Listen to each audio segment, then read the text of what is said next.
Station, where our veterans' voices are heard. MBR Talk. Hey, thanks for supporting our channel by watching and listening. Find us on the web at mbradio.us. Think of all that time. Every wait in the winter. All that time. No one else saw. Every sprint in the summer. Think of every sacrifice. Early mornings on the levee. Late nights in the film room. Bus rides to playoff games. Every bump in the road. Every moment of ecstasy. Every moment of doubt. Years wondering, is it all worth it? It's all led to this. Man, I got this. It's a 60-minute drive for a 60-minute game. After all the miles we've traveled, we're almost there. After all the hours we've worked, one more can make us legends. After all that time, this is our time.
No filters, no suits, just facts on blast. He seems like no nonsense guy. Like re-emphasize that for the Saints fans out there on TikTok. Caveman. What did you just say? The rebuild starts right now. Marshawn Lattimore's gone, so the defense, but we're not getting any better. We break it all down like overtime. Looking to get it into Smith. What a pass! That's game! Daniel Smith with the game winner! Oh my goodness! And that is why you have Aaron Fry pass the ball. No filters, no fake control. We run the plays, we own the soul. It's a real year. Like you have you have the best quarterback in the league, arguably, the best wide receiver in the league, and you've got the best edge rusher in terms of total sacks this season. And you're 4-7, and your playoff chances are hanging on by it. Reading the field like a poet in rhyme. Let's make it interesting. We're making it interesting. Come on. Oh, let's go! Oh, no. Put him in. This not Put him in there. We see through the hype. Call out the thief.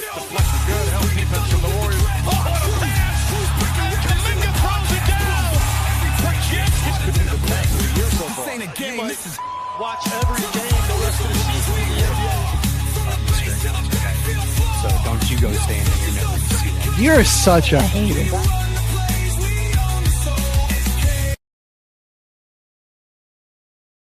The station where our veterans' voices are heard. MBR Talk. Hey, thanks for tuning in. Welcome, Quack. Program are those of the speakers and do not necessarily reflect the views or positions of any entities they represent. Find us on the web at mbradio.us. For your You are looking live at Total Time. HG and Caveman back in the house. And it's pretty much the playoff special for the next few weeks to come because the NBA and the NHL are kicking it off. The NHL's been fire. We got a goal from center ice from the Bruins against the Sabres in game 2. They dominated game 2. I think it's hilarious that Buffalo brought Josh Allen out to get the crowd dominated, hyped up for a playoff game. Then they just got mollywopped. The crowd was hype. In the first period, there was a lot of Sabres chants. Whenever the Bruins had control of the puck, but they just could not hold them. This Canucks and Lightning series, insanely physical. I'm a big fan of what's going on over there. They're usually in a lot of these games where there's a lot of shooters, they build up and get a lot of shots in the first two periods. And these two teams are just duking it out. And Tampa Bay, first two games of the series have not been their best games, but they're tied up 1-1. Carolina got one of the luckiest scenarios to win this game to an overtime that we'll get to. That was insane. Flyers dominating the Penguins right now. Yeah, it's getting late early for Sidney Crosby, that's for sure. It sucks. Penguins. Sucks for the Penguins. Avs are looking good. Overtime win last night. I'll say, man, the Kings have really been trying to bog down that series, but it looked good defensively.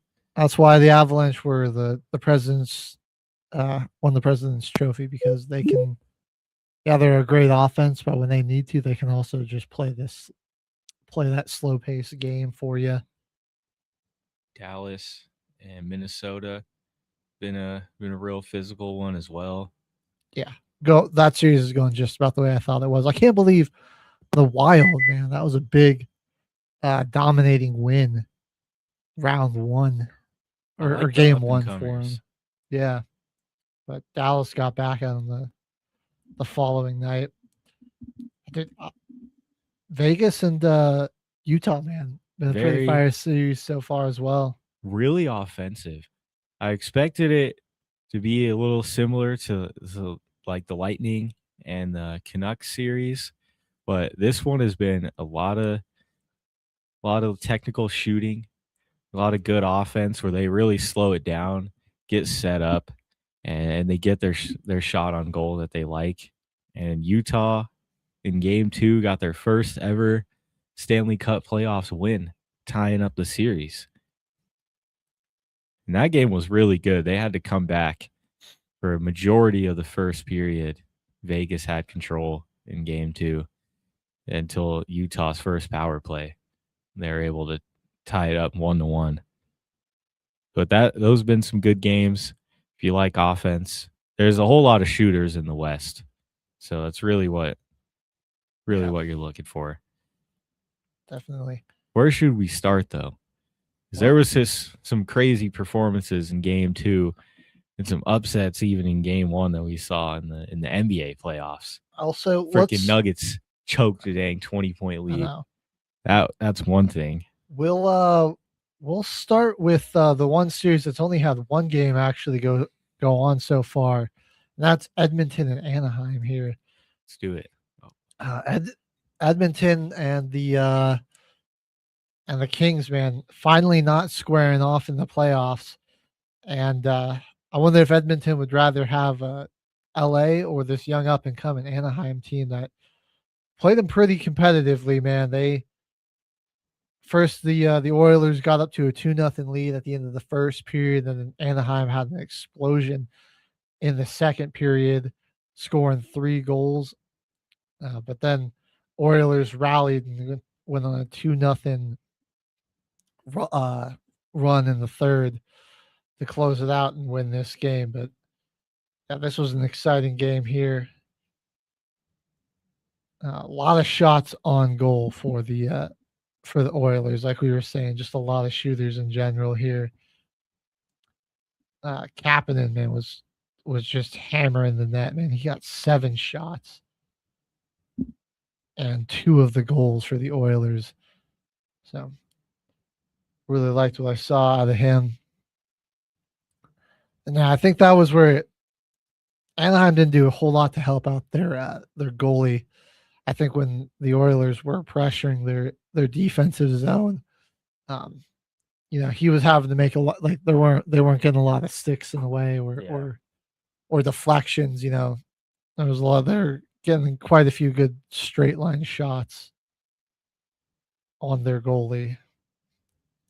So some and this really seems like, there was some nerves, some jitteriness from Anaheim, and you kind of saw like these runs where they were looking really impressive, and then they would kind of teeter off, and like especially in the second. I mean, they really played a great game in the second period, but they just weren't able to replicate that over the whole game. They had a good run there in the second period. Yeah. Yeah, Troy Terry popping in 2 of those goals, one of them on the power play as well, than Leon Carlson getting the other one. But it was Caspery and Jason Dickinson that were leading the charge for Edmonton in this one. So Oilers get a game 1 win, and looks like the next game in this series is going to be tonight on TBS and HBO. It'll be game 2. So yeah, but this was a pretty fun game on Monday. Game 2 over there. I wonder what caused them to be so behind, because there's a game 3. The Wild and Stars got game 3 tonight, and then there's game 3 in Philly, and they just didn't have their first game until Monday. I don't know what. Weird schedule. Yeah. Winner of that is going to have like no time off going into the next series. Yeah, depending on how long that series goes. And, yeah, they would be playing. I mean, it looks like Vegas and Utah is going to be a pretty tight series as well. So, depending on how many games this one goes, I feel like you could see Utah and Vegas go to at least 6. If Anaheim can get some better numbers on defense, and they were really losing a lot of the battles in the neutral area. Like when their centers were going at it, it's really where they were kind of showing their youth against Edmonton, showing the playoff inexperience. They just couldn't really control the puck as long as the Oilers, and it's a long series, so they still got a chance there to actually work on it. Because I mean, just do what you did in the second period for the entire game, and I think you'll be pretty good. Because they were getting quick goals. All right, but what series do we go to now, Caveman? Which one do you want to?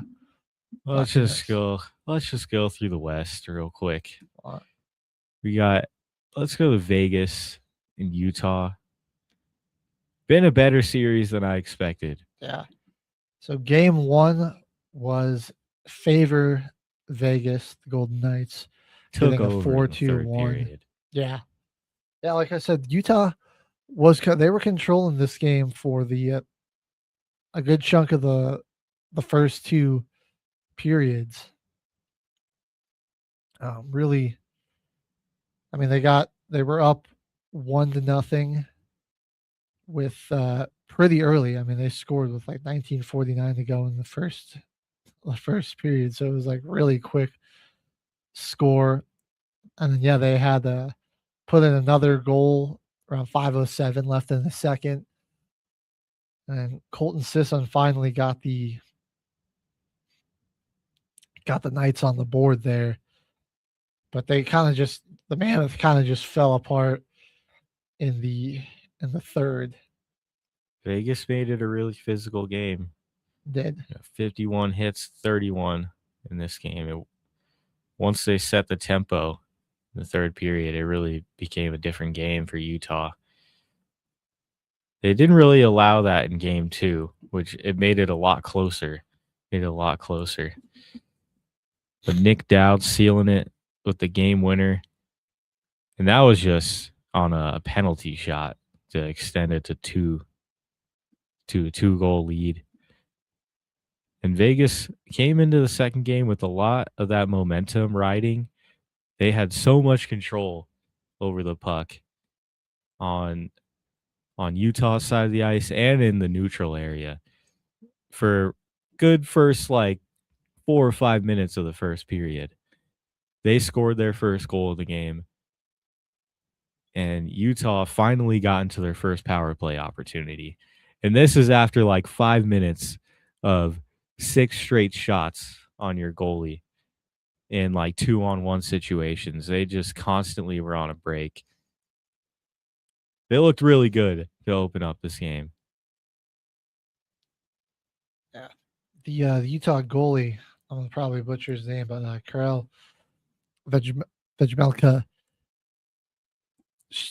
was a little rough early on for him, but man, he really, like, the defense tightened up for Utah there late in the game.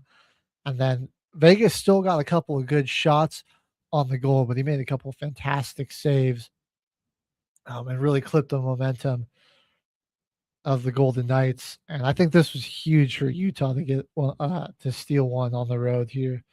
They were able to. Home. That'll really give them a good chance to extend this series. They were able to find a way to finally just contain Ivan Barbashev. So that was their issue early. He got a lot of opportunities where he was just making solo plays. They're like, even if he missed that shot, they're like, it was just all credit to the goalie for even making that save, because he used all their offense really early. And they've definitely matched the physicality of Vegas.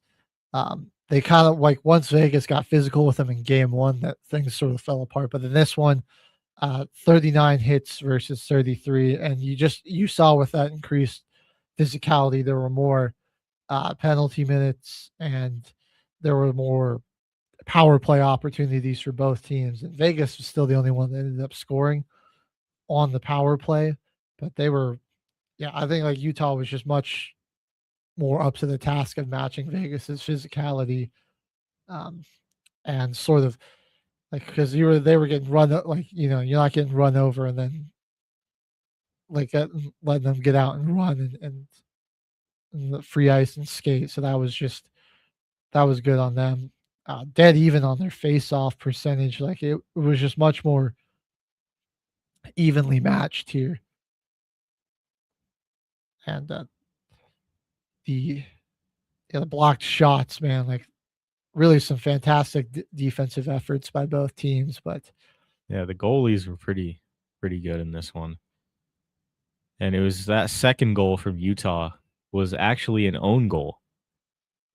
It was blocked off the pad on the right shoulder of let me remind myself of his name, of Carter Hart.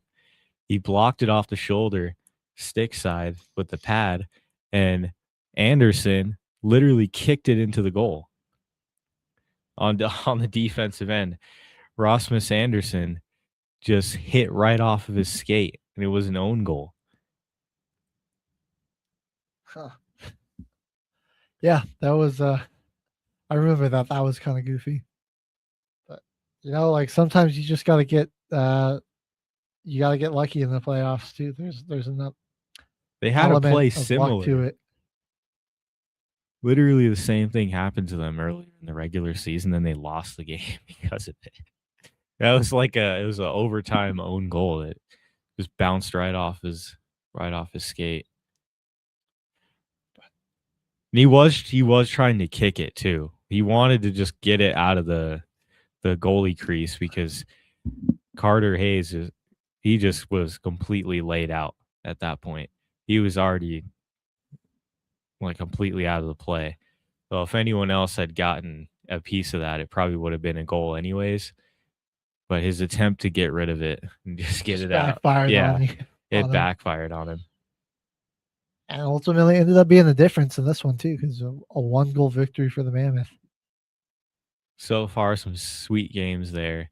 Headed to Utah though for the next 2 games, and that's good momentum brewing for the Mammoth. So the Zammoth is coming out for the next 2 games of the series. So you better be careful. That's all I gotta say, Vegas. Just be careful. All right. I mean, it'll be crucial now for them to try to steal one on the road, which got to take one back. Reclaim that home ice advantage. Another team that's going to be looking to reclaim home ice is the Dallas Stars, as they got to head to Minnesota to take on the Wild. Good win in game 2, but let's talk about how they got blanked in game 1. Yeah, game 1 was 6-1. ugly. Oh, man. They did not look like they were ready to come out and compete. And this one, I'm not quite sure what was off with them, but they just squandered opportunities, gave up 2 power play goals, nearly 50 hits out of Minnesota. Like, Minnesota just kinda came out and popped them in the mouth, and that was Dallas just didn't seem like they were ready for it. 14 giveaways by the Stars. They only had 8 blocked shots. Like, defensively, they were just not looking very good. Loving the unselfish play, though, from Minnesota in this game. Every shot, every goal was assisted except for Matt Boldy's empty net at the end of the game when it was just Dallas playing in desperation. Empty net because you're down 4 goals. You want to try and get as many guys out there on offense as possible, but every goal came from an assist. Matt Boldy picked up 1. Kaprizov had 2. Zuccarello got 3 in this game. Heiskanen got 1. Johnston got 1. And everybody was just dishing it to each other. That's what makes this young team much more scary. Like, that's going to help you in these moments. Just puck movement was way better than Dallas in this game. Yeah. They were just, when they had the Dallas defensive zone, and they were relentless with the pressure.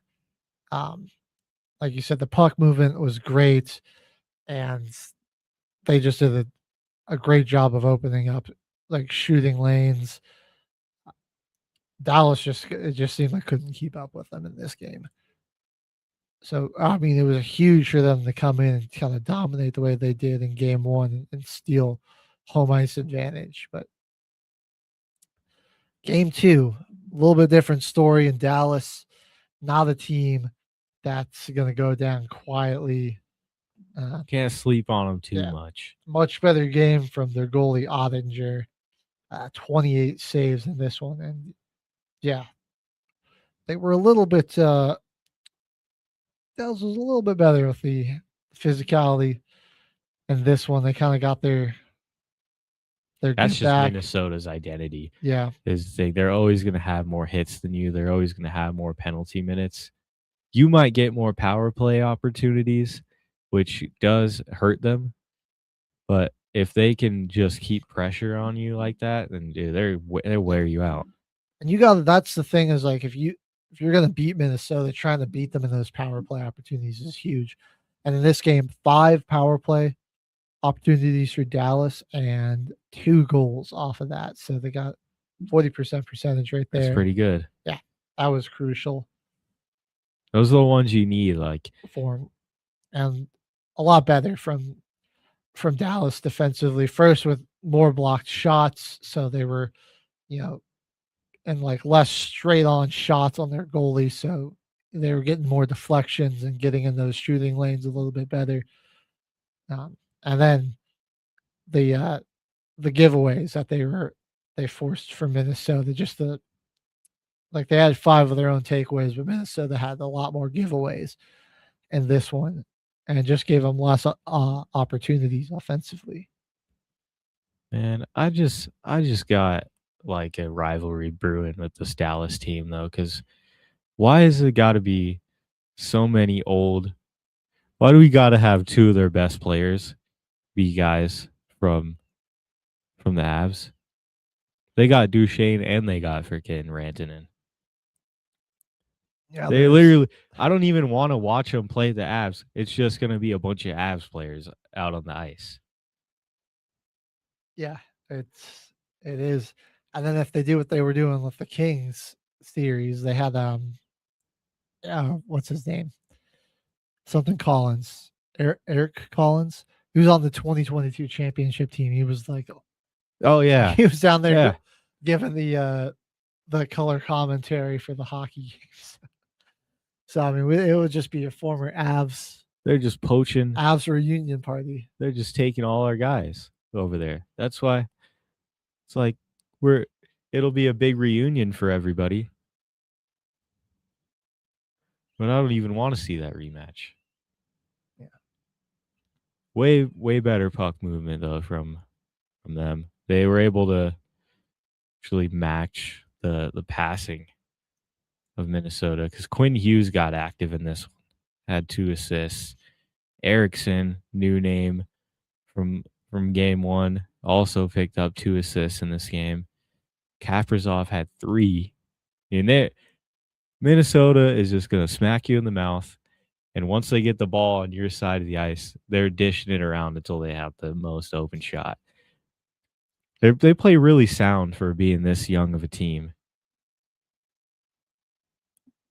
I like their veteran presence too. Quinn Hughes coming off a good run with Team USA.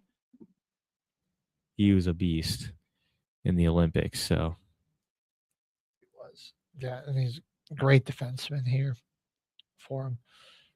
But it was Brock Faber for Minnesota getting their only 2 goals, and then Wyatt Johnston, 2 goals for him in this one as well. Was so someone's going to get a hat trick in this series soon. I can feel it. Jason Robertson's goal was really clutch too, though. In the third period, that was huge. They really needed that one to grab some momentum, and also just kind of negated the Faber goal a little bit later, that wasn't as detrimental to give up after that Robertson goal. But a 1-1 series going back to Minnesota. Man, I mean, I think we said this one was going to go to 7 when we gave our predictions. definitely still can. Still feeling like it's that way. I think Dallas, really, they came out really sluggish in that first game. I think they're going to be, like we saw last night, they were a lot more aggressive and a lot more, they were just on the attack more and more physical, looked more playoff ready. And it's a veteran team that is not going to get rattled on the road. That's all I know. It's probably going to go to 7 still. Well, series that might be a sweep still, man. The Avalanche. I got to give credit to the Kings. Their defense has been really good against, I think the Avs finished with the number 1 overall offensive rating in the NHL. In game 2 is really where they look their best. Because I would say game 1 was it was a slower game, but it was all Avalanche in this one. Like way more shots. Yep. They were a little bit more physical, which that's just showing how they've been playing defensively. They're really slowing down the game for us. And it's like the commentary always says during the Avs games that like we're like an actual Avalanche. They've done a really good job at actually containing that and kind of forcing us to have a lot less shots than we really want to early on. Yeah. So it seems like early in the game, a lot of our offense is like we try to get those like wraparound shots where they go around the back of the net because they've just been so locked down defensively on us. I think that the Kings have been really trying to avoid like stoppages and having too many face-offs so that the Avs don't have as many opportunities to run set plays, which is where they can get really dangerous. But game 1 was, Lehkonen gets the goal in the second period. O'Connor with the assist from Jack Drury, and the third gives us a 2-0 lead. And then, late into the third period, it was Artemi. God, they just were saying his name last night. I forgot how to pronounce it. Panarin, who's actually scored the only goals for the Kings this series. Got one late, but it was kind of too little too late there. They got Wedgwood getting the start. And he's a beast. He's been fantastic. He definitely deserves it. Yeah. Like They're Mackenzie Blackwood, very good. They're both insane goalies, but the lumberyard, man. So I gotta say, like there's the Avs, man. Like this is they were what, the third biggest cup favorite to entering the postseason, like all time. I think so. So they're getting a good test here in round one, though. The Kings really playing them tough, and I mean they had to overcome some adversity last night as we ended up going to overtime. But this was just a slugfest early on. First of all, like I mean, we had like multiple fights break out behind both goals for both teams.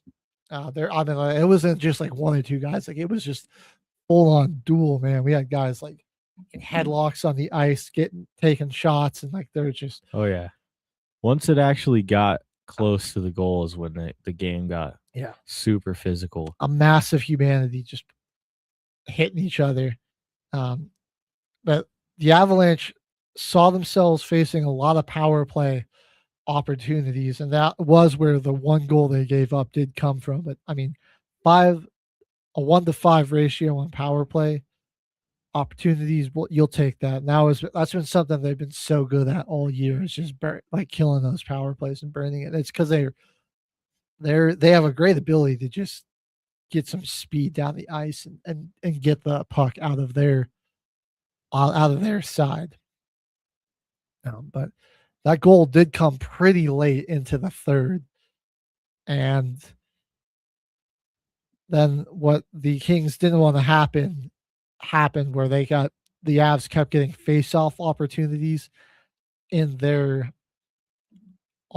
zone. And pretty shortly after that, it was Landeskog getting a quick goal off the assist from Nekis and Towers to tie it back up. I mean, just a few minutes later.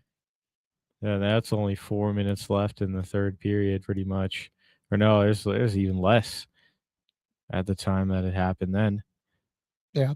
And it does show though that they weren't really able to handle the barrage that we had. Like shout out to Anton Forsberg, dude, for handling those 34 shots that he saved, dude. Yeah, but like the shot difference in this game, that's still the puck was still majority on LA's side of the ice. Right. They were doing a good job at defending us, but we still, like majority of the time, we did have the advantage. Dude. It's just, that's what is scary. If they're able to turn that a little bit and they up their shots, and they're not focusing as much on defense, like they're able to get the puck onto the other side of the ice, that's where it gets dangerous. And I think that's why I think the Avs will still end up sweeping here, is because like I mean, like if you were LA, like these were the exact type of games that you were hoping you could force and you would give yourself a chance to win. They can't even win them. Yeah, 2-1 type of game like this. But I mean, you look at the trend. Like game one, it was still, slight advantage for the Avs in terms of total shots on goal, and then there was a big jump in the disparity. And I just feel like your defensemen and your goalies, man, like if it's another game or two of this, like eventually the floodgates are gonna open. Floodgates are gonna open. I mean, it was a lot of near miss opportunities. Forsberg, credit, man, he played his ass off. He made some incredible saves in this one, but they just like the puck was just living too much on the Kings side of the ice, and those dudes are going to be wore out by the next game. Right. Game 4, even they might take one. Maybe they'll take game 3, but those dudes are going to be wore out by game 4. And I mean, especially seeing this over in 4 games. Yeah, especially like you can get one, but then I think coming back to Colorado at the altitude after like a grueling series, like if you get one in LA, good, but then I think you come back to like Colorado and we could see like an 8-goal game, something like that. Like it could just get out of control. I don't know if I just don't know if LA can keep playing this way. It feels like the floodgates are so close to opening. Like for the Avalanche. even if you win one, it's like we're still getting ours. That might be like 3-4 final score, or like 4-5 if they end up taking ours. We're still gonna get as many shots. Even if we had 2 goals, we still had 36 shots. So we can play either way. I feel like the Kings, man, it was like, oh, they finally get a year where they don't have to play the Oilers in round 1, and it's just one of the biggest Cup favorites of all time. One of the greatest Avalanche teams of all time. All right. Should we jump over to the Eastern Conference now? Let's get these 2 series that are 2-0. We'll start with out of the way. Penguins and Flyers, because that's. Sorry, Sidney Crosby, man. It's tough. It's tough. I wanted to see you get some more runs in the playoffs. Later part of your career. Same with Ovi. Weird seeing the Capitals not in this playoffs. It is. But just haven't been able to handle Philly. Right. I mean, I think game 1 felt fairly matched. It was a whole lot of defense. Yeah, a lot of defense. Shots, a lot of physicality from both teams. They were pretty much dead even in terms of hits. Nobody was really able to capitalize on the power play. 5 total opportunities between each team. Nothing really going there. A lot of giveaways from both of these squads. And it was just, it was 1-1 going into the third. So you're like, it was really anyone's game. And I mean, the Flyers rather got those 2 goals like in about a 7-minute stretch, and it really just got away from Pittsburgh there in the third. Yeah, Sanheim and Marteau, those 2 goals in the third period. We're almost able to rally. Got with about 2:11, I think it was, to go in the third. But then they had to go empty net, and the Phillies just really dug in on defense, and or the Flyers, not the Phillies, really just dug in on defense. I don't know. Did you have anything else out on this game? It was the beginning of a tough run for them, because it built up a lot of momentum going into game 2. These were both at the end of that game. Yeah, they're the higher seed in this series, even though they really didn't even have the better record. They were just in like separate divisions in the Eastern Conference. Yeah, is the main reason why they were split. It was a few more overtime losses, which still give you a point. And we really didn't get to see the defense and the physicality of Philly. I really think that the winner of the next series is somebody that they can really beat. Yeah, and the pace that they play at, I really feel like they could slow down Carolina, make that a completely different game for them. And again, I think it was like the physicality Philly has too. I mean, the hits in this next game, like 48-32. Yeah, it was just battering Pittsburgh. They brought it to them, and yeah, the Penguins had way more penalty minutes, like nearly 22 more penalty minutes. And despite that, they like 5 power play opportunities. Nobody's been very good at the power play in this one. It hasn't really played a difference, but their offenses don't really get set when, like, in the power play, you're not really moving. It's a lot of puck movement, and those 4 guys are kind of trying to get in those open windows of the goal. It's 4-on-3 in that moment. Technically 4-on-4 with the goalie, but only 3 guys able to block those lanes for every shooter.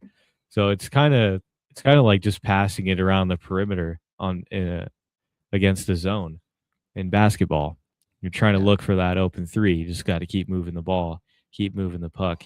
Their offenses are more built on just completely burying a guy into the boards in the corner on defense on your end and getting a great pass down to one of your shooters in a one-on-one opportunity against one of their defensemen. I will have this, like, Pittsburgh did a decent job of like pressuring the goal, but Valdar just was phenomenal in this one. 27 shots on goal, and he gave up 0.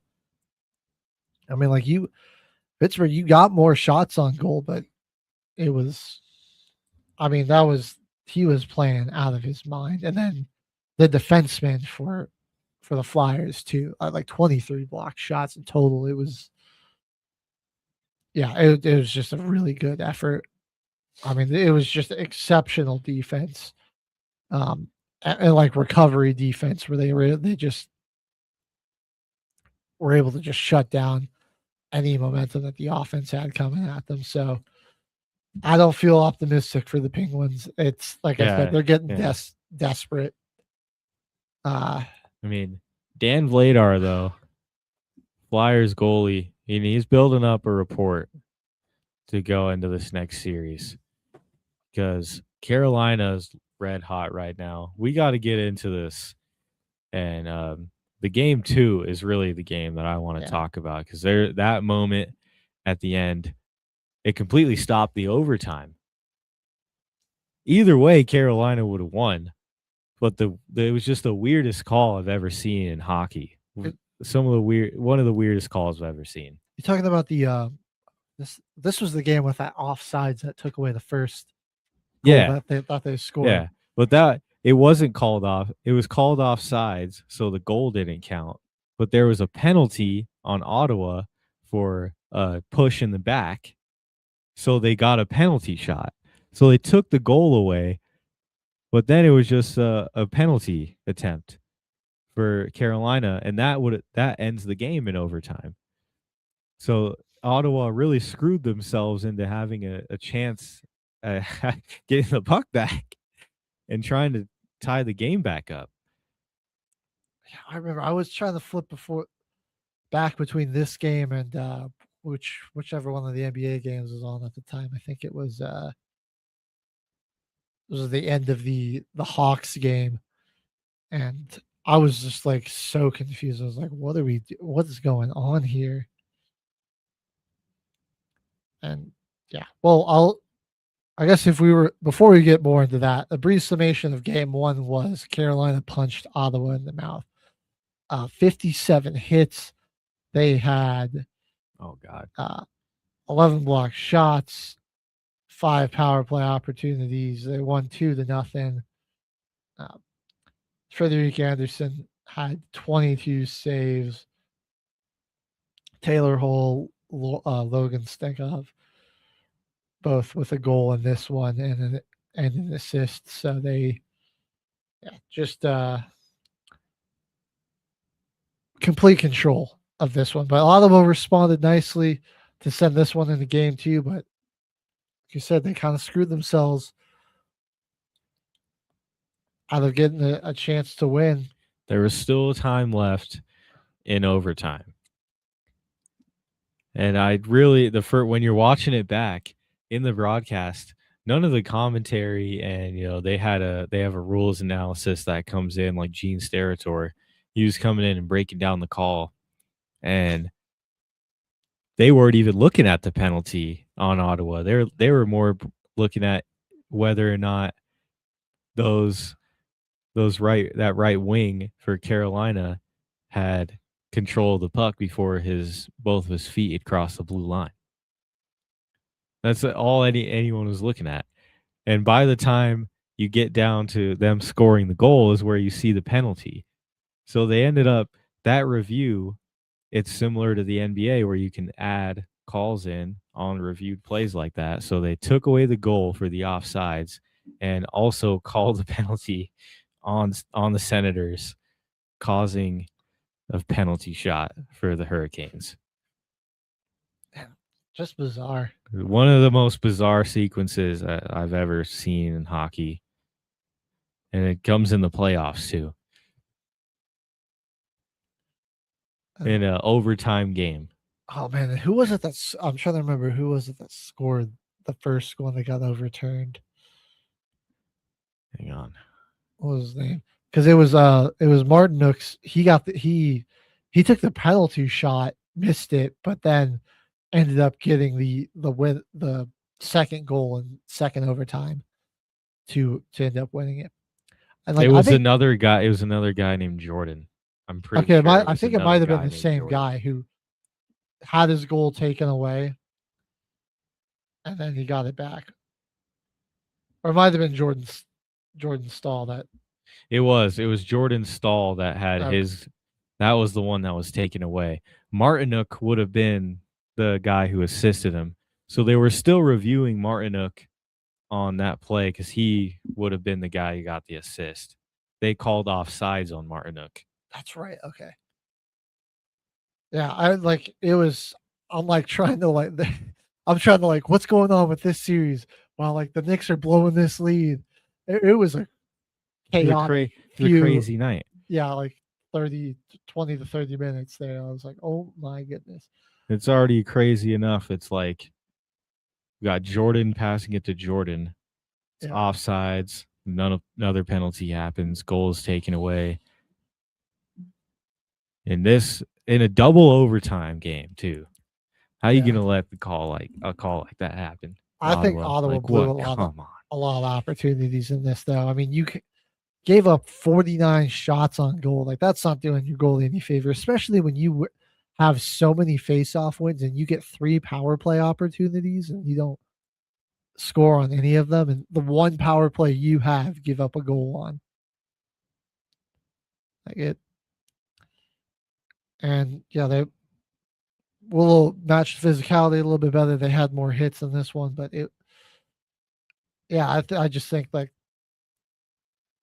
too many blown opportunities for Ottawa in this one. They can probably get one, back in Canada, but I think we said Canes in 5 when we initially did this one, and I'm feeling the sweep now. Oh, the sweep. Okay. They're bringing it to them.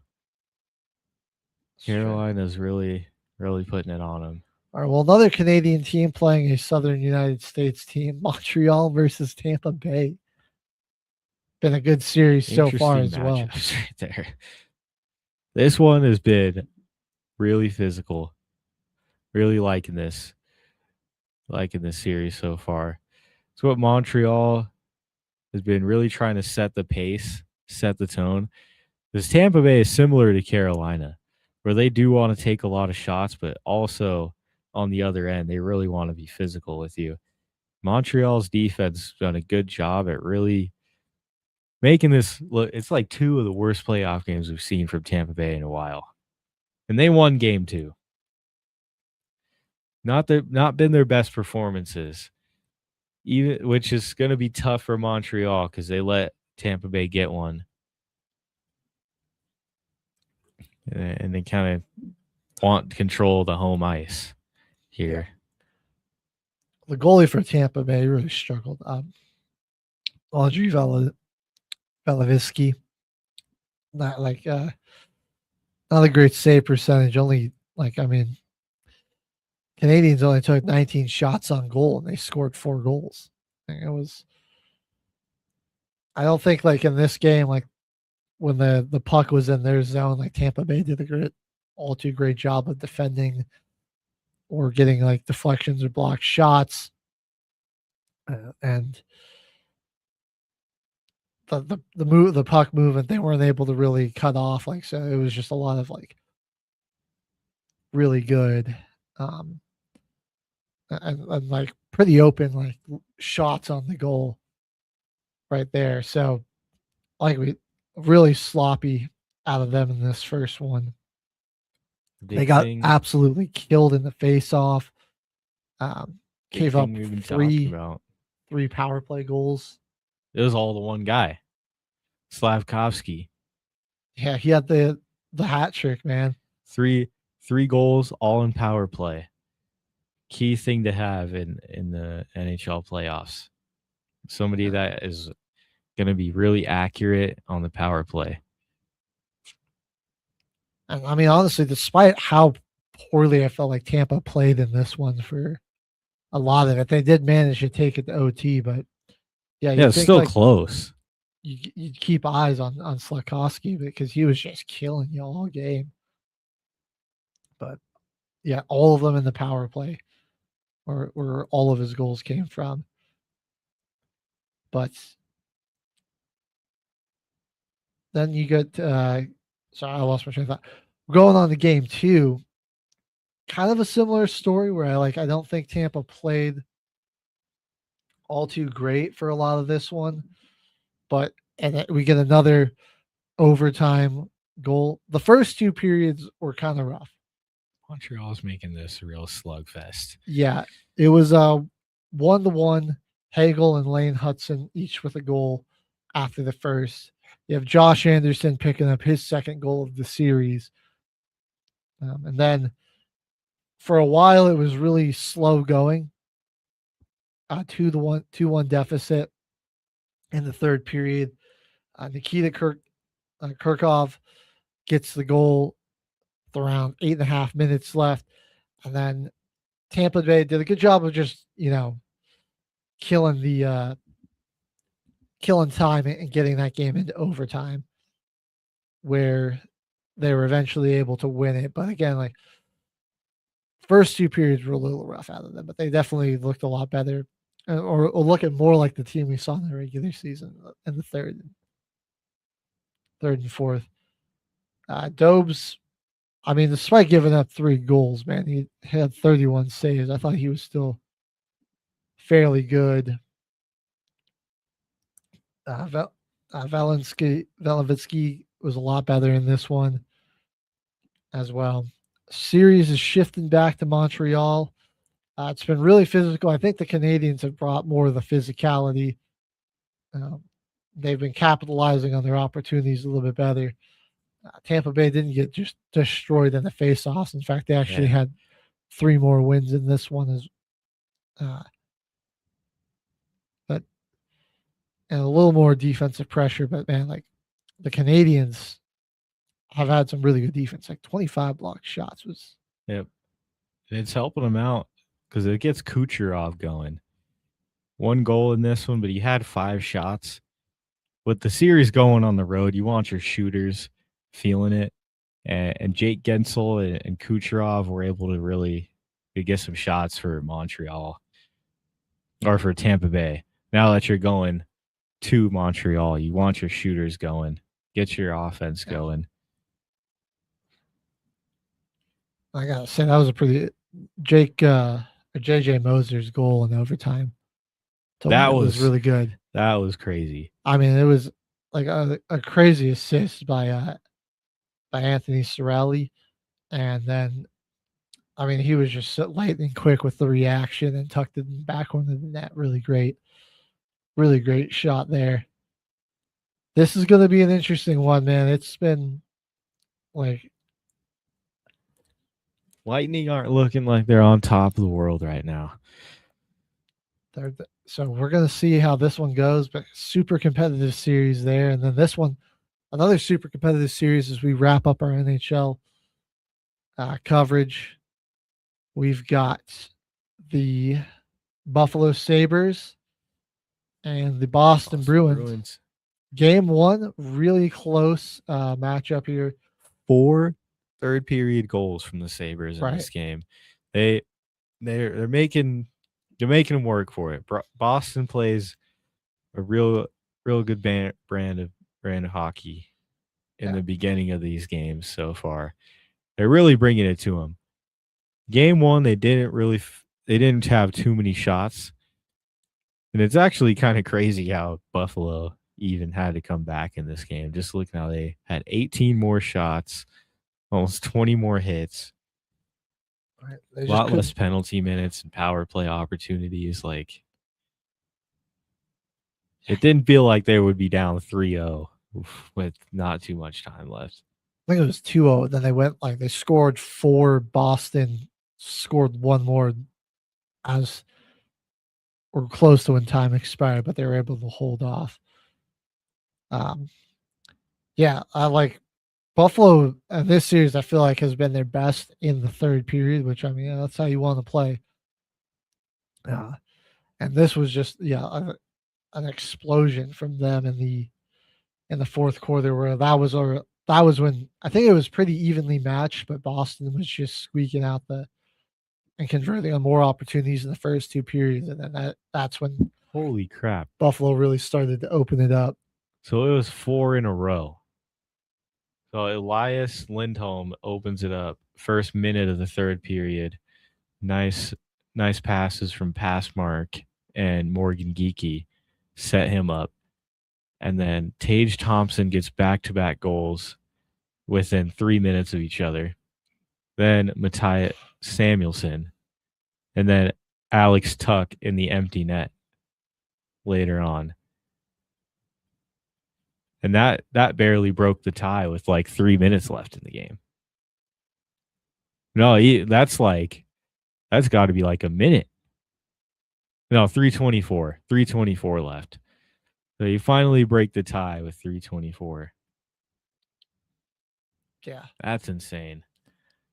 They were really good in this first game, but game 2 was... It was rough. They were getting styled on. A little different story. A freaking and see, this is where random chip shot from center ice goes in. You got Josh Allen in the building. You got stuff like that happening to you. They're just getting styled on. It's like he cursed them. It was crazy. Again, they had more. They were a lot better. They had 10 more shots on goal. They didn't get crushed in the face-off wins. They had 6 less, but it was still pretty even. Both had 5 power play opportunities. Nobody really converted. It was pretty even on total penalties and penalty minutes. But I think the big thing here on defensively, 27 blocked shots for the Bruins to just 10 from Buffalo. They stepped it up defensively. Yeah. And they held it together late, too. Yeah, Buffalo 4 really goal barrages. Had a collapse in the second period where this thing got away from them a little bit. Victor, that dude is a freaking beast. Oh yeah, Arvidsson or whatever his name. That dude's a beast. Gets the first goal of the game. Morgan Geekie. About 12 minutes later, adds another one, and then Pavel Zacha on the power play scores with about 1:10 left, or 1:50 rather, left in the second. So then you got a 3-0 hole that you got to climb out going into the going into the third, and then Arvidsson just builds it to a 4-0 lead 16 seconds into the third period. And he was insane. So you did see it looked like maybe they were going to get a bit of a comeback going. Bowen, Brian and Peyton Krebs scored pretty quick succession of each other, but wasn't to be. Buffalo ended up having to make a goalie change because Luukkonen was just having himself a big struggle out there. Only of the 19 shot attempts he defended, he gave up 4 of those. So they went to the Alex Lyon, who did have 7 saves and didn't give up any more goals after that. So it'll be interesting to see if they changed their approach and if that's who they're going to give who's going to get the start here in game 3. But yeah, the Bruins, man, just incredible defense in this one, and they were able to turn it into offense. I mean, Jeremy Swayman, dude. He had 33 saves in this one. Oh my gosh. Or 35 shots on Dang. goal. And I mean, like that's 33 saves, 27 block shots. Like, it was just, Boston was phenomenal on the defensive end.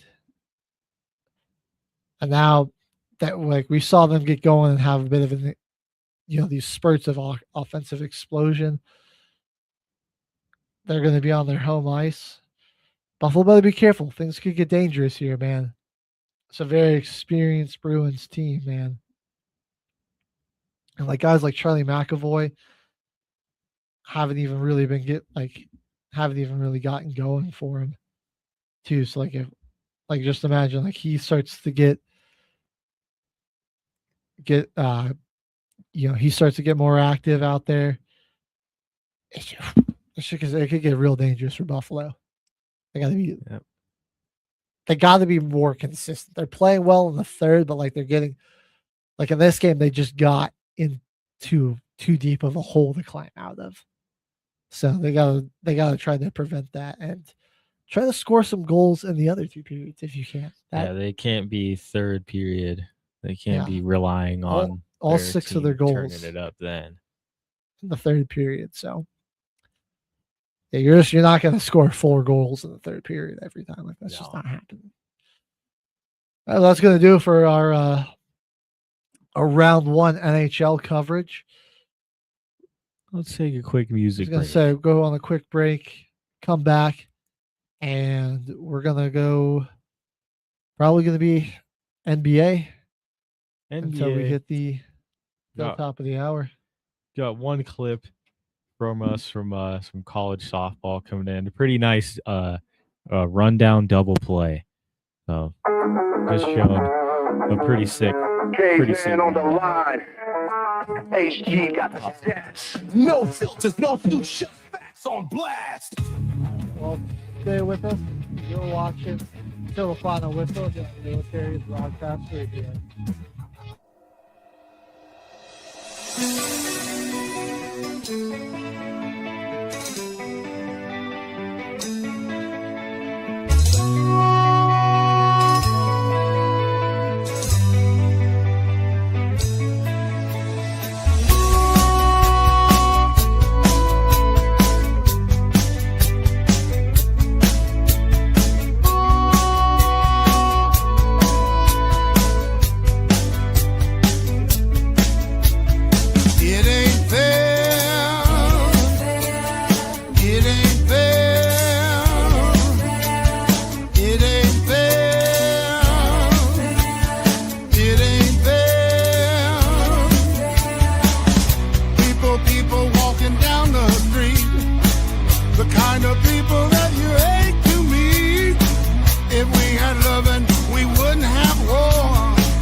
Dream big, start small, but most of all, start. Whenever things get rough or it feels like you're at the edge, remember this: storms pass. Tough times don't last, but tough people do.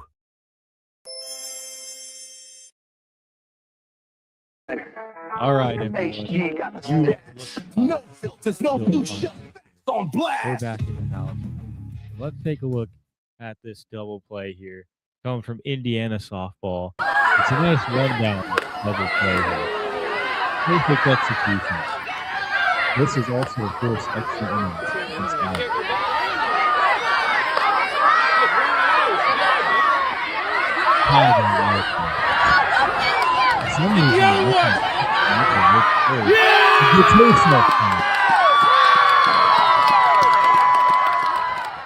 And that's your last 2 outs you need to get extra innings right there. What a play. It's poor discipline off the bags. Like, you got to just be staying there. Like, you can't, after all that time where they're going back and forth trying to get that one girl at third out, and you're off your. Why aren't you just staying at second? Stay at second. What, like, you're not going anywhere after that. Like, come on now. But what a play right there. I mean, and perfect execution. It shows what you work on. Shows what you work on in practice. Indeed. All right, we're looking at NBA playoffs now. And we got a lot of good action to kind of cover. And we'll start in the East this time, and we'll jump over to the series. That's one of the series that's only had 1 games going, and that is the Orlando Magic. Shocking. What's going on, man? I'm gonna be honest though. Are you really scared if you're a Pistons fan? Because looking at this, watching this game, this was kind of just a bad night from your shooters. I don't think, like, Tobias Harris off night, 1 for 7 from 3. Duncan Robinson was okay. Like, Asor Thompson was 3 for 7. This kind of feels like just an off night from your guys. Like, Cade Cunningham wasn't the greatest from 3, but it's not like he was making the wrong reads. I also think Orlando shot uncharacteristically well. Yeah, 49%. I mean, you like what? And Paulo was even knocking down some of his 3-pointers. 50%. Yeah. Had 2 of them. Like, they weren't great from 3 overall as a team, but just I think, like, ultimately from the field, I mean, they were just getting a lot of good looks. And the Pistons looked a little out of sorts defensively. I just don't think that'll, you think, like, Orlando did technically play 2 playoff games already, if we're being honest. Like, the 2 play-in games, that kind of gives you a feel for that playoff atmosphere. They did have to go on the road. They've been warmed up for one of those, so it's like I think they're a little more warmed up. Like, the Pistons, I think, will probably get their stuff together. I'm expecting them to win tonight here. I don't think they should be that worried. I think they just, that first playoff game, it can be a little much for some people, and I think for a lot of guys, that was their first playoff game. Cade, Duran, Asar, but you do have some vets like Duncan and Tobias Harris who tried to steady the ship. Like, Tobias kind of, I mean, I hate to say it was kind of just his shooting splits in the playoffs: 5 of 15, 1 of 7 from 3. Not very efficient. I mean, Cade seemed ready for the moment. He just wasn't, like, incredibly efficient, but he scored 39 points. So, and it was really just a rough night from your shooters. It was. Like, if their other guys got to step up. I don't think that Cade and Jalen Duren really had that tough of a time. Aside from the fact that they're throwing whatever bodies they can at Jalen Duren. He's not really getting too much of a break. I'll give like 8 and 7 is them just containing Jalen Duren with everything that they have. All right. I mean, the Magic do have some good size to throw at him. They're a pretty physical team, which can be a little bit disruptive for you. But I think Detroit can match that physicality.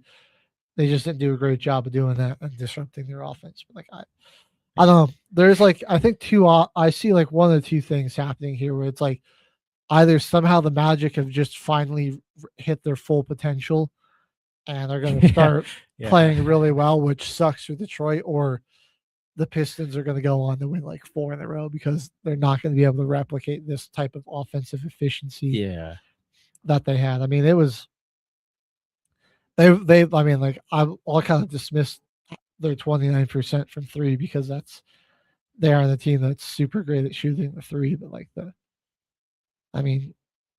got a lot of good numbers from Jalen Suggs, Desmond Bane, Wendell Carter scored 17. Like, Paulo was 8 of 15, and like him taking the jump shots or popping for those threes, like it was a lot of it was falling. So I think those are the two ways to see this series going. It's either Orlando's just secretly unlocked the full potential of that team at the right time, or this was a fluke and the Pistons are gonna go on to win. It's like they're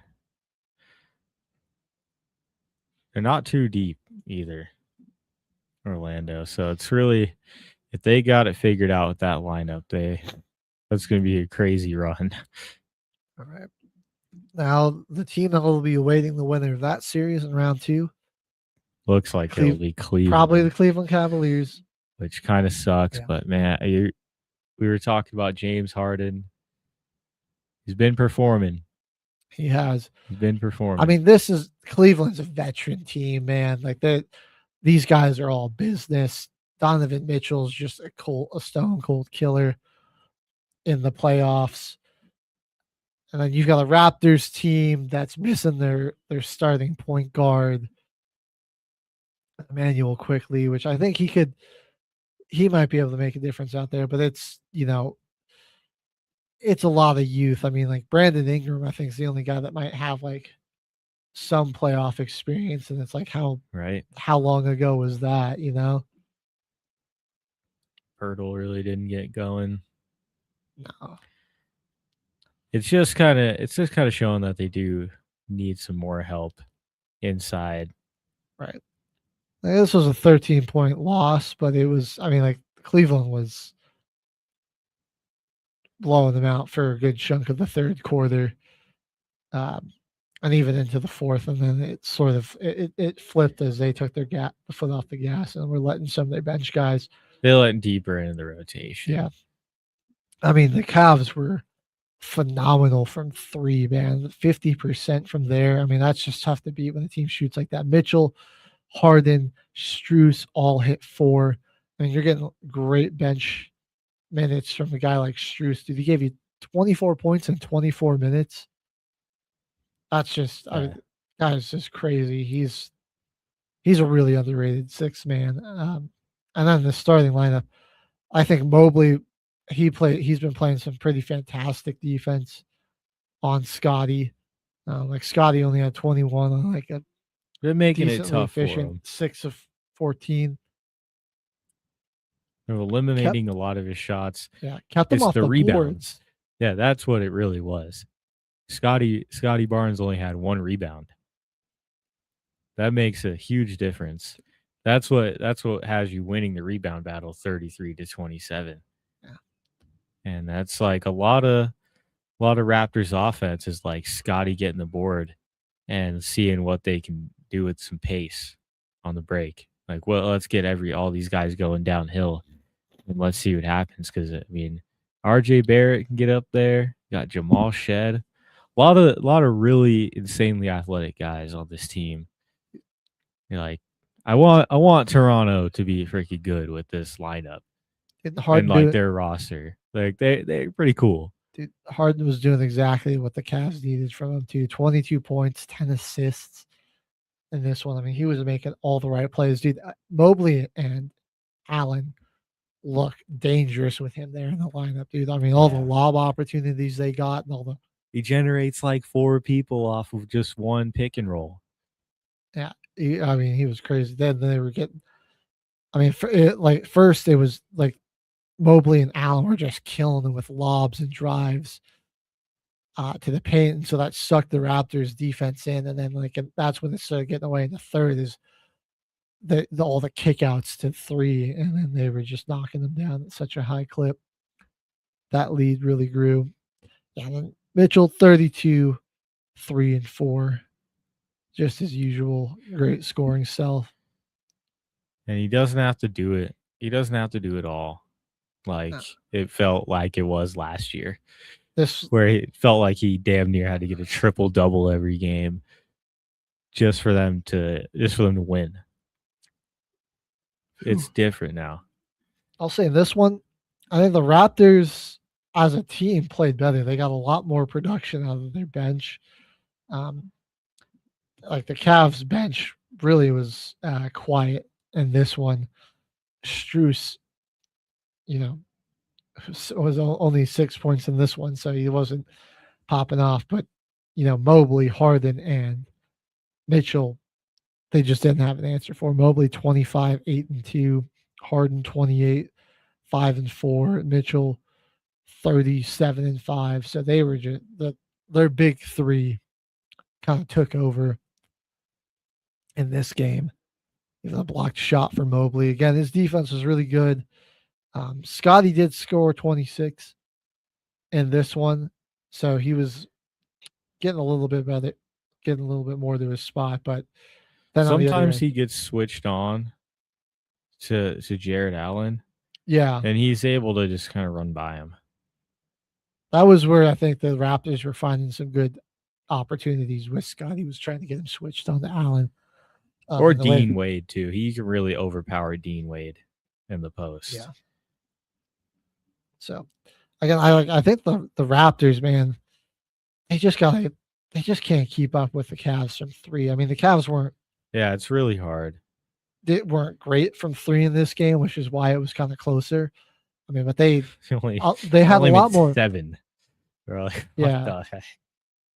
I mean, they barely made over half the threes. Cleveland's took 43s in this one, and I mean, it wasn't like they're bad looks all the time either. I mean, they're getting the kickouts. The shots just weren't falling. They're trying to get threes. Yeah, they are. I mean, it's whether it's Harden and those bigs running the pick and roll, Donovan Mitchell just in isolation getting downhill and attacking, or hitting those kick out threes. And it's just they're attacking the Raptors in so many ways, and it just feels like it's stressing them too much defensively. They're like, if one thing's not working, the Cavs are just able to attack them in another way. And it's just tough because like their better defenders aren't really able to guard Harden and Mitchell, which has been where they've been really getting killed in this one. But even then, they're Mobley's getting a lot of he's either getting switched on a smaller defender or a worse defender, and they're getting Scotty off of him and opening up scoring opportunities for him. So yeah, Toronto just seems pretty overmatched. And having Jamal Shed, young guy like that, he's going head to head against Donovan Mitchell, running into Evan Mobley, Jared Allen screens all the time. And he really only has help when Scotty's there, because Pirtle can really only get out there and be laterally that quick for so much. He's not going to be like Kevin Love against Steph Curry in the finals, where he's right there for every move. It's not going to be anything like that from Jakob Pirtle. They just got to get a deeper team. I like their rotation pieces. Colin Murray Boyles could honestly potentially be a starter if one day you do want to get rid of RJ Barrett or Emmanuel quickly. I feel like that might be the move to have him next season for Toronto, is if you're trying to clear cap, like get CMB into your starting lineup and let somebody that's going to want more money. Because you also need some rotational bigs on this team. Yeah. Also, Brandon, I just noticed his field goal percentage, 3 of 15. Yeah. Yeah. If you could let him walk, he's just like a way less efficient Kevin Durant with a worse 3-ball. That's just what Brandon Ingram is, man. When you put it like that, it's like, man. Right. But it is very true. I see the series now ending in 4. When he's been like the number one option on the team. I mean, like he was with like the Pelicans for a while. Like it's just like the guy. The Raptors have a good team, but like I just don't think that guy translates to winning basketball. But Toronto is just a pretty well constructed roster. Otherwise, I like Elsa. I'll give him props. He was pretty good in the regular season, but this was kind of what I thought he was going to do in the postseason. Yeah. All right, jumping over to Atlanta and New York. This has been a pretty fantastic series. Knicks took game 2 by 1. What a choke job from the New York Knicks in game 2, but game 1, they got the victory. It looked like they controlled it, man. Atlanta with CJ McCollum is just weird. He had 31 in game 2. Atlanta's a strange case study because it's like it doesn't feel like they really have like a superstar player. I like Jalen Johnson. He wasn't all-star this year. He's a really fantastic player. Is he at that superstar caliber? It's just been different in the playoffs where, like, CJ McCollum has to take 20 shots. Yeah. Dude, he's looked good. Knocked down 4 threes in game 1, scored 26. You got 23 out of Jalen. I mean, like, Dyson Daniels was, he didn't take a lot of shots, but he had 11 assists and 9 rebounds. So he was finding other ways to impact the game. Like, it was. Still got some steals, too. Honestly, I don't think there was a ton of contributions from the bench. You'd like to see Kuminga maybe be a bit more of a presence off of there, but like 17 from NAW, McCollum, 26, 23 from Johnson, 19 for Okongwu. The number 2 pick with 2 minutes. What are we doing there? Zachary Ricochet. Yeah. Why is he not even like seeing the floor? He's not really that good. Like, what are we even doing there? And I think in this game, though, Atlanta just had a tough time slowing down the Knicks offense.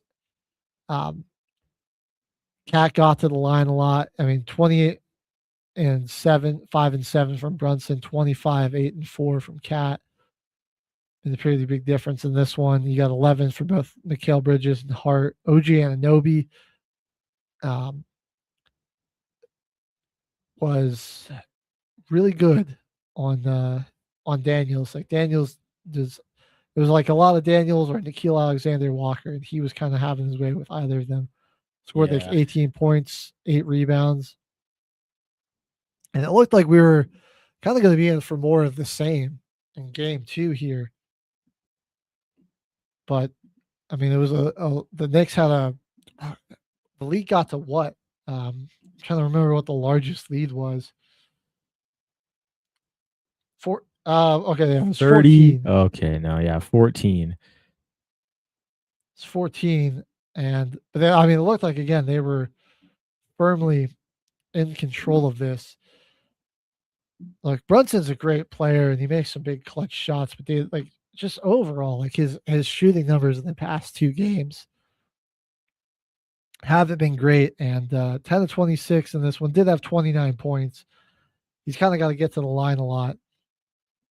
Give Josh Hart credit again. Like you got some solid contribute. Like the whole Knicks starting lineup did pretty good. Mitchell Robinson 13 and 7 off the bench. Josh Hart with a double-double. But in the fourth quarter, I think they played really bad. They were just missing a lot of shots and no answer for CJ McCollum, who dropped 32. Yep. First 30-point playoff game since I think he was a Blazer. Probably it was like 9 years ago. It was, I think, 2017 is what it said. Yeah. It's been a while since he's had that big of an impact.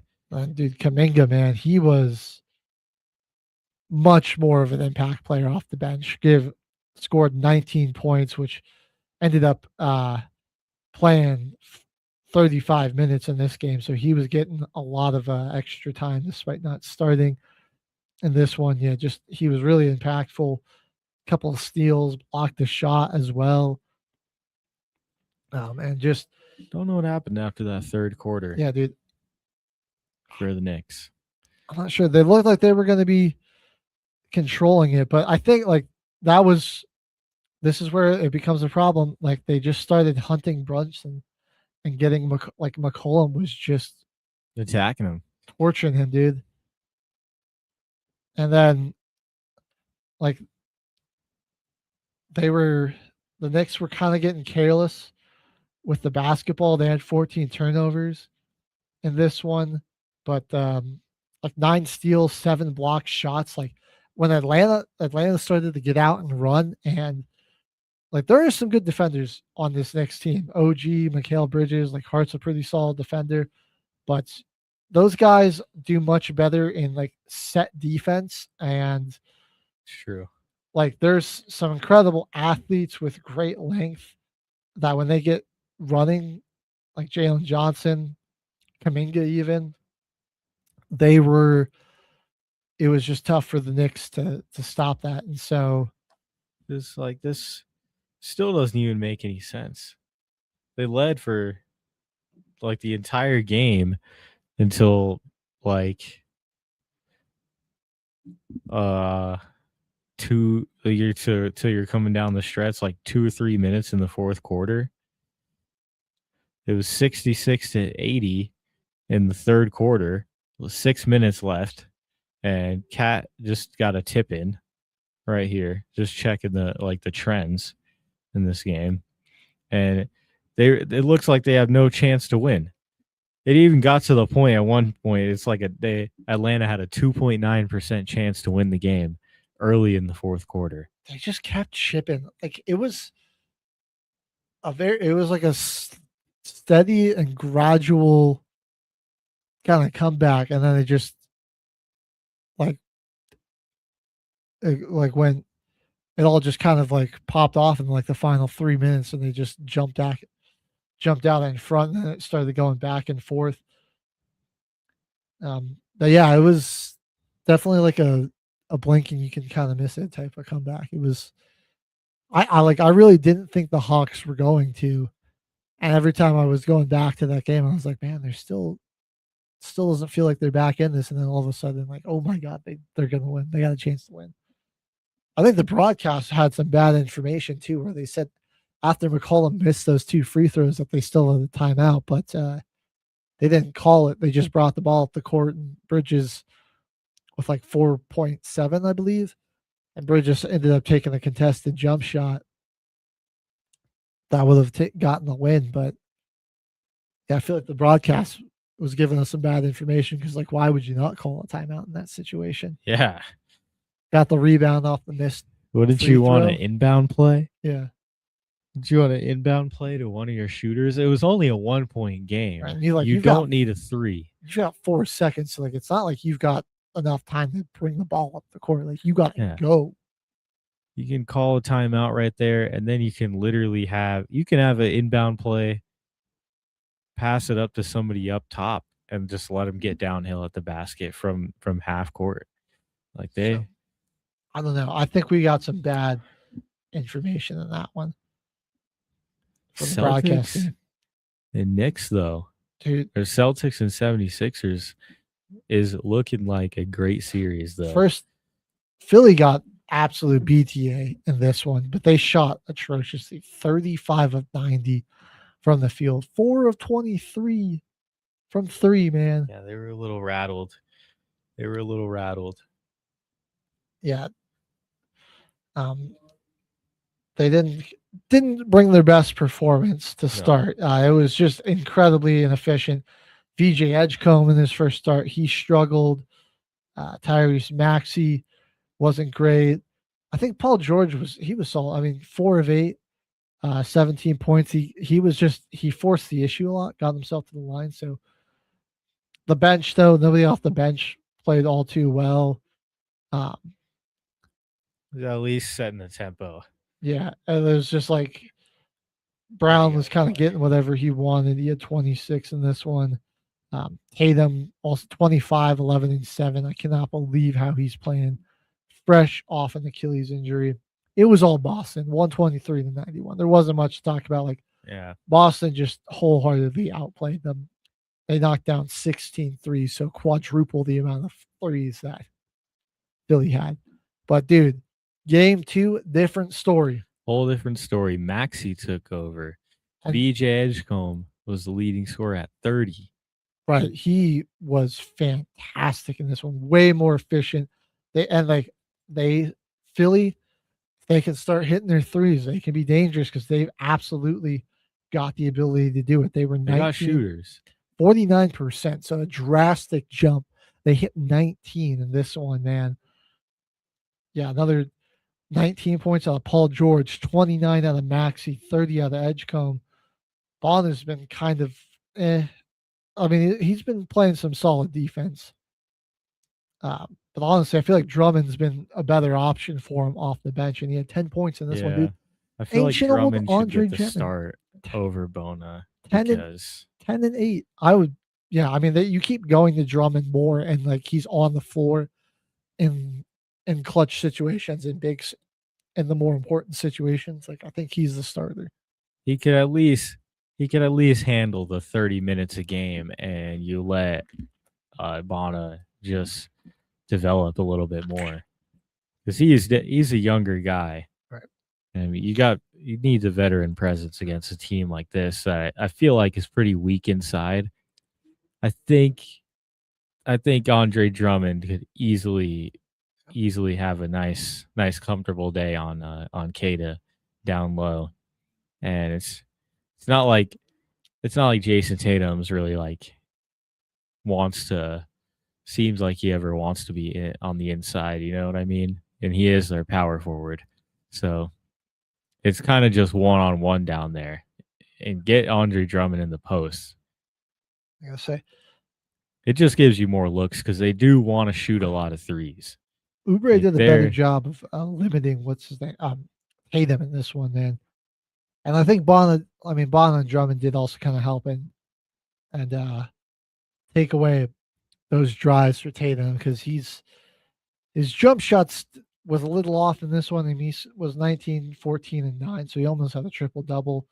He got 36 out of Jaylen Brown, but like the rest of the guys on the Celtics really non-existent in this one. I mean, their bench, I think, got outplayed by the Sixers bench. And yeah, those guys, they just weren't knocking down nearly as many shots as they normally do. Still took 53s, but only converted at a 26% clip.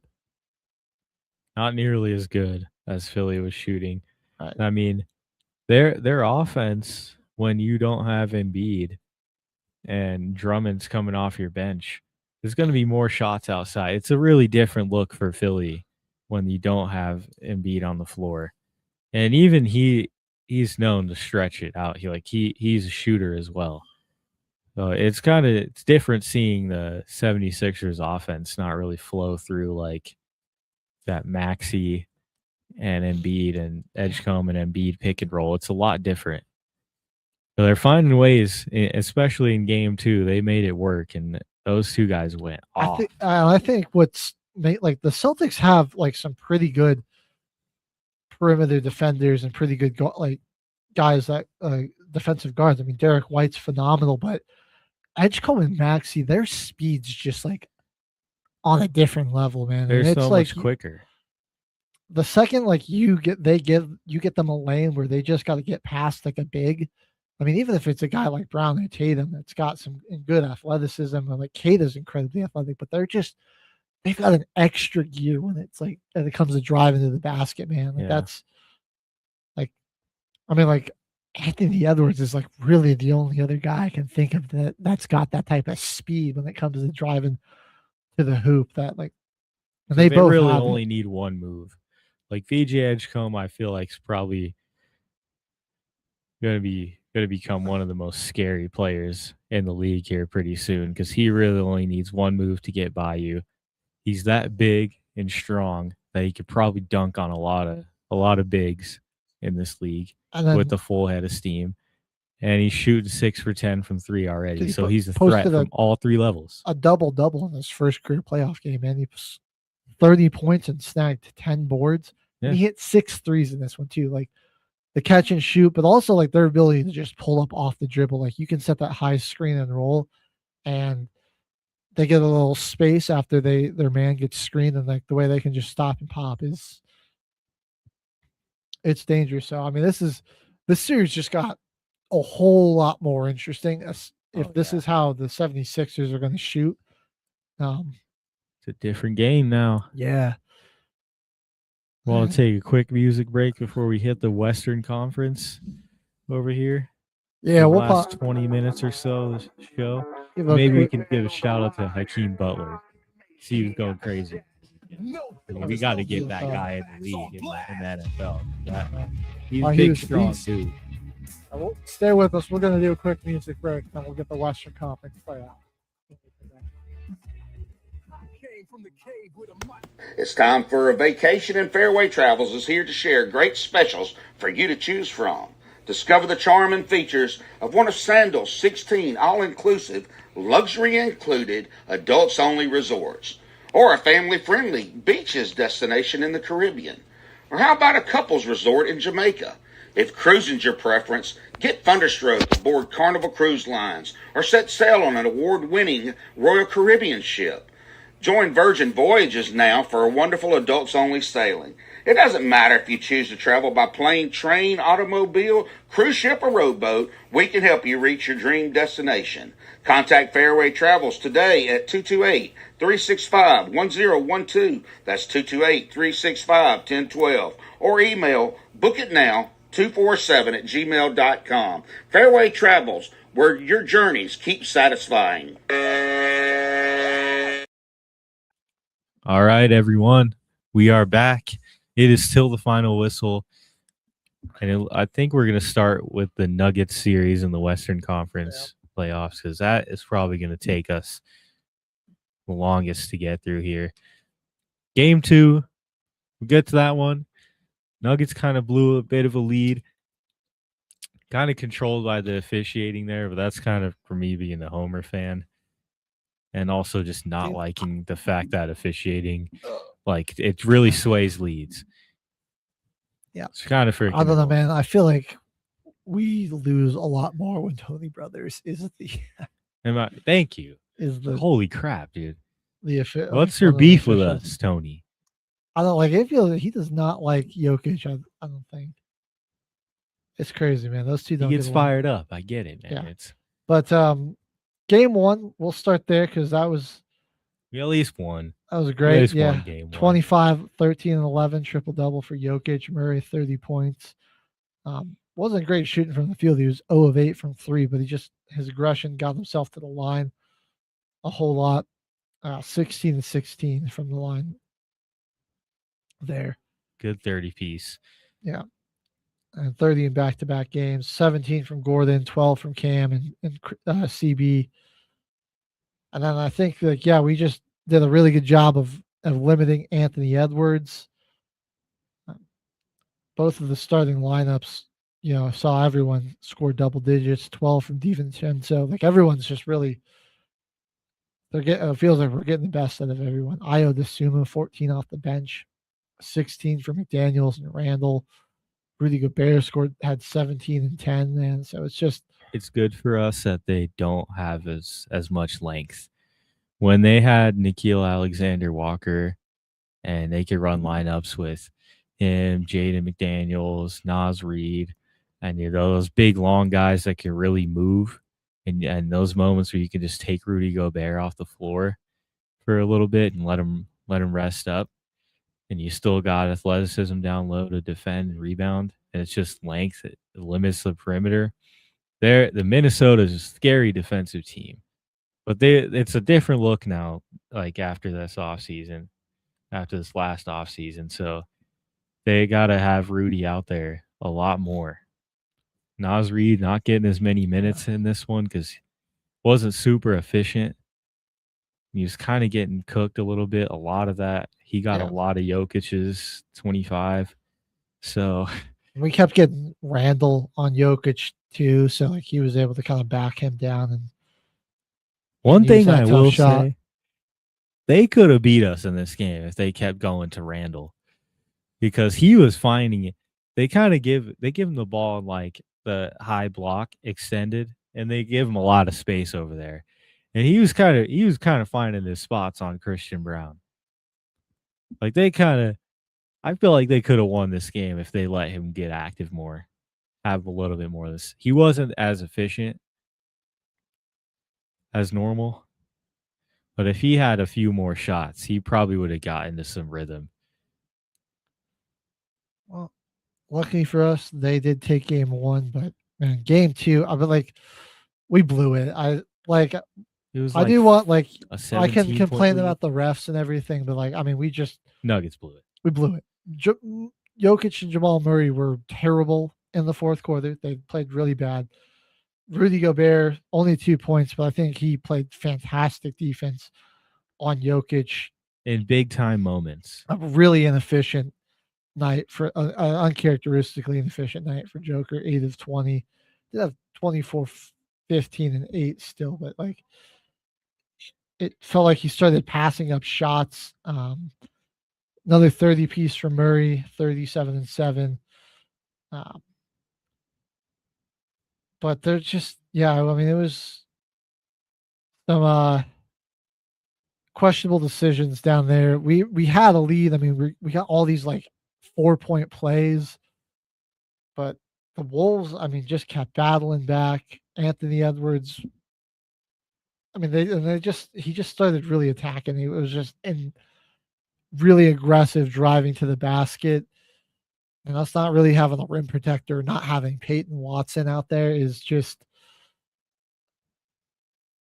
it hasn't been good, man. Like I don't think we, like in the second half and in the fourth, especially, our defense was pretty porous. Yeah. I'm not going to lie. Like it just was overall not great. I don't even think like Aaron Gordon or Christian Brown played great defense, and they're supposed to be some of our better defenders. Oh my goodness. They were much more efficient in this game too. 48%, 41% from 3 too. Yeah. They made a lot of shots. Like you were saying, a lot of our big plays were earlier in the game, and like when we had that, I think the most we had was like 17-point lead was our biggest lead in this one. Let me see. 19. Right. Nuggets went up 19 at one point in this game. I mean, it's kind of funny. The first and second quarters were just inverse versions of each other. The Nuggets were up 39-25, and then they got outscored 39-25 in the second. But like I said, I can, I don't like Tony Brothers. I feel like we win a lot less when he's here. But I mean, we still had 30 free throws. The game, I think, free throw wise, was pretty reasonably officiated, and they just kind of blew it. Like we're just especially like Ant, who's just like is such a good guy, so good at attacking the basket, or even like Randall. Like we just didn't really play any good defense on them, and they were a lot better. And also down the stretch, I mean, in clutch, we were terrible in the clutch moments. We weren't hitting shots. It's just what that's just what it was. So Jaden McDaniels called our entire team bad defenders. So I hope that lights a fire in them. And then I mean, like we still, if Jokic didn't pass up on that floater, and like he jumped it off the Christian Brown, why didn't he just take that floater? It's like one of those moments. Like I don't know if there was like if something he got banged up or something was bothering him, but or if this was just a case of him being too unselfish. Yeah. Man, in that moment, why like you're the best player on the team. Why don't you take that shot? That was a puzzler. Hopefully we definitely want to steal one at least on the road in Minnesota.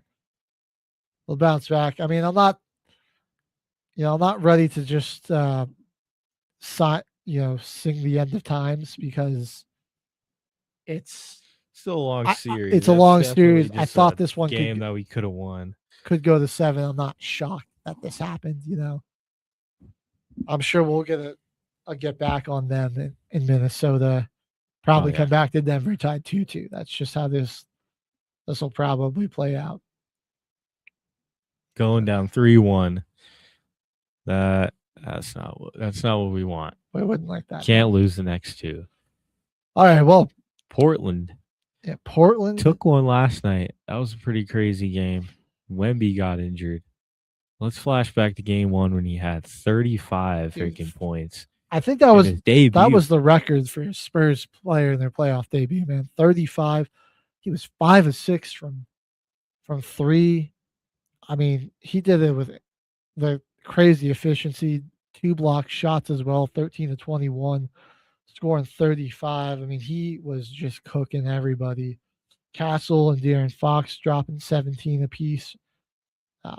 Castle 17, 7 and 7, man. He was just a super impactful player all night. Devin Vassell gave some great defense. He also blocked 2 shots, scored 15 points. Damn. They brought out the kitchen sink, dude. Everybody freaking played on the Trailblazers. Yeah, they were even if it was just like 1 or 2 minutes, they got out there. They were going deep into the rotation. Some of those guys just came in for like the final minute when the game was decided, but they were definitely going to it. Robert Williams, Shane Sharp for the Blazers off the bench were really good. 11 and 10 from those guys. Scoot was pretty good. I think he's been a big plus player for them this year. 18 points. It was a weird thing though. Denny almost matched him, and this game was kind of close. You see how many 3-pointers that the Trailblazers took. Kamara was 2 of 5. Denny was 2 of 5. Drew Holiday was 1 of 7. And if those guys were just a little bit more efficient, this game is a lot closer because that's what San Antonio's freaking motto is. Yeah. Is just efficiency, dude. 48%, 45% from 3. I was going to say only missed 3 free throws. I think Denny played pretty up to par to what Wemby did. I mean, 30, 10, and 5 is pretty much matched him. Is good. Yeah. I mean, that's pretty similar. Going at it. Like guys like Drew Holiday only had 9 points. He did have 11 assists. So I just think Tamari didn't score a lot. Klingon wasn't really all that good. So with just how much extra scoring Wemby got from guys like Fox, Vassell, and Castle, I think that ended up making a big difference there. Yeah, again, it's that he's an alien. You don't really have a lot of options unless your plan is to give him a concussion. Yeah. Which I don't think there was anything necessarily. No, he just kind of tripped. He just kind of tripped, but that's just landed on his face. Oh, hard. I mean, it was just a hard fall. And usually people fall like that. You don't normally get a concussion, but I mean, his head's a lot higher up than a lot of people. It was a long fall, you know what I mean? Yeah. So him going out helped the Blazers sneak out and steal game 2. Can't Now, lie though, they denied Denny in this game, and Scoot had to get a playoff career high. It was wild 31. that Denny played worse with Wemby not there, because all of Denny's game is he loves the drive to the basket, and he just wasn't. He was just worse. He was just. I mean, they did a better job at all right. stopping the lane before he really got to speed. Because that's his thing. He's like bigger, stronger, and faster than a lot of guys. Yeah, he can actually score pretty easily. But Scoot, we don't want to forget. Scoot was taken 2 picks after Victor Wembanyama. They're in the same draft class, and he played like a 3rd overall pick in this one, man. 31 points on 11 to 17, knocking down 5 threes. He was just like a pure scorer in this one. Klingon was a lot better. Scored 9 points, but I like on the boards, him and Robert Williams and even Kamara really took advantage of Wemby not being out there, and they really cleaned up well. Like Luke Cornett, man, he had 10 and 9. Vassell grabbed 12 boards, but besides that, I think they were really Castle had 7 as well. But like that was really the Blazers just did a much better job of taking some opportunities away and getting those boards. Then the Spurs, a lot less efficient from 3. It's tough to, when a player that demands the attention that Wemby has. It definitely can be tough to change your game plan and play around him not being out there. But they had to do that a decent bit this season and still won 62 games. They just weren't able to win this one. We'll see. Concussion protocol, how long he's going to be out, but this is going to be a crucial couple of games coming up here in Portland. All right, I see we're going Lakers Rockets now. This has been interesting, man. The defense has been crazy. Fantastic for the defense Lakers. from the Lakers. They're looking really, really good, and they don't even have 2 of their leading scorers this season on the floor right now. Missing Reeves, missing Luka. They still have Luka out there. It's Luka Kennard. Yeah, seriously. 4.